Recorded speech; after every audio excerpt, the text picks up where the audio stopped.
Hey, Grandview Nazarene family, Pastor Cliff here. As I mentioned from the pulpit several weeks ago, the First Impressions Committee and the church board made a decision to make some changes around the foyer and the sanctuary of our church building. Over my shoulder, you can see that there are some painters hard at work.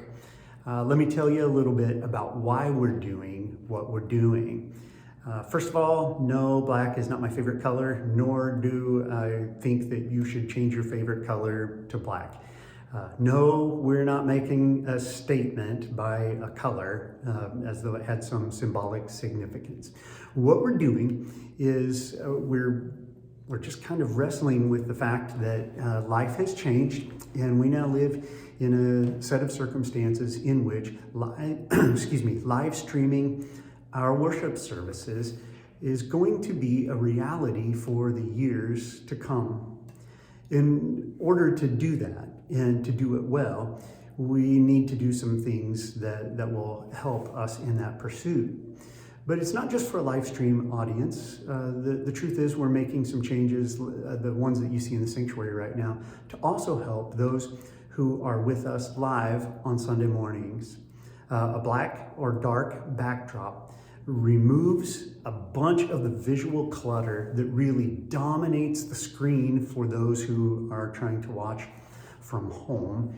And it also proves to be a distraction when you're here live. You've noticed, I'm sure, that at times the sanctuary platform just looks cluttered because there's so much musical equipment up there.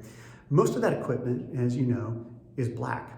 It's just designed that way by people who design performance venues and the equipment that's used within them, so that the equipment just sort of disappears against the dark landscape behind it. And what that enables the folks who are trying to communicate, the singers, the speakers, the preachers, to do is for them, by the use of lighting, to just be featured out front, and the things that are behind kind of disappear. That's why we're doing what we're doing in the sanctuary. It's also the case then that thematically we're going to carry that out into the foyer. So you're going to see some paint changes out there too. You'll notice this Sunday the cross that's usually on the rock wall out in the foyer will not be there. It's going to come back. We're not taking the cross down, not removing it. That's of course not our plan. But why am I making this video today? Number one, I think you deserve to know why we're doing what we're doing, and also because of consideration. I think that many times my very first response when I'm surprised isn't my best, nor is it the one that I want to be remembered for. I appreciate, when I'm going to experience change, the opportunity to think and reflect a little bit before I respond. I want to encourage you to do that. When you get here on Sunday, you'll see what you're seeing right now, plus some. And I want you to think, before you come on Sunday, about the things that are most important to you and to us as a church family.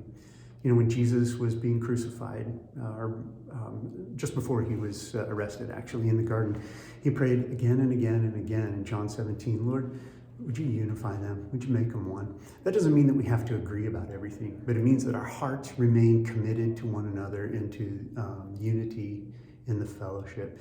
You are entitled to not like the color choice or any of that. I'm not going to tell you that being a Christian means that you'll like it or you just fall in line with leadership. I hope you've seen in my time here, I don't hit with that kind of a hammer. I don't take that kind of authoritative top-down approach to trying to get people to comply with me and what would amount to just my preferences. I don't use my pastoral position to force things on people. But I do know that unity in the body of Christ is important. So I just want to encourage you, think about the things that I've said, why we're doing what we're doing, what Christ teaches us about unity and hanging in there together, And then if you want to talk about these things on Sunday, you can see me, or you can see a member of the staff or any of the church board, and they would be glad to talk with you about these things. Again, just want you to know that I love you. I'm very thankful that I get to be one of your pastors, and I'm looking forward to going to the James Gym with you again on Sunday. Grace and peace to you. Bye-bye.